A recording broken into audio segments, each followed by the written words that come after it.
Going back to your first albums, they were on Fonovisa, which is like un sello latino de raíz. De hecho, it's a regional Mexican label, really, Correct. and they had very few pop acts.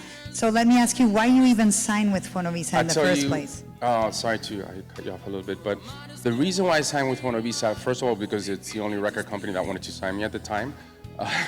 I was, ironically, I was rejected by MCA at the time, which is now Universal, and by a few other major record labels. But it didn't, it just made me stronger.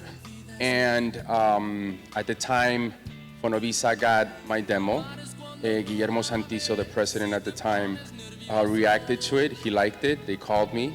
And it's funny you asked this, because I remember not knowing who Fonovisa was at the time and picking up a Billboard magazine and checking out the top 30 songs and noticing that they had, out of the top 30 songs, they had 20 on the chart. So I was like, they must know what they're doing. And sometimes these are things you can't really plan in your career.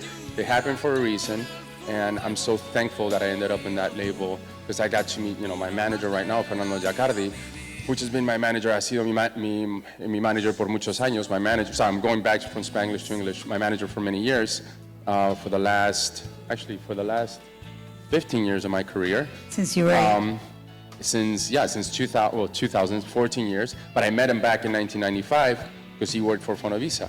And so then you do 3 albums with them, and then you have the opportunity to do a song like Bailamos. So yeah.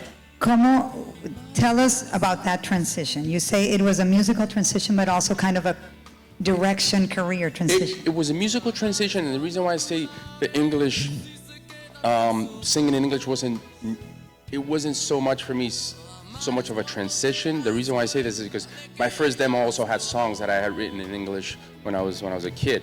So growing up in Miami, I was born in Madrid, Spain, moved here when I was 8 years old, and I grew up speaking Spanglish, speaking both languages, English and Spanish. I've always said I don't speak perfect Spanish, which to me is very obvious, and I don't speak perfect English, which I'm sure to a lot of you is very obvious.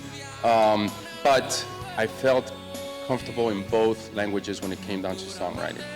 So I think in English, think in Spanish, dream in English, dream in Spanish. So for me, it just became, it was logical that I would do it sooner or later.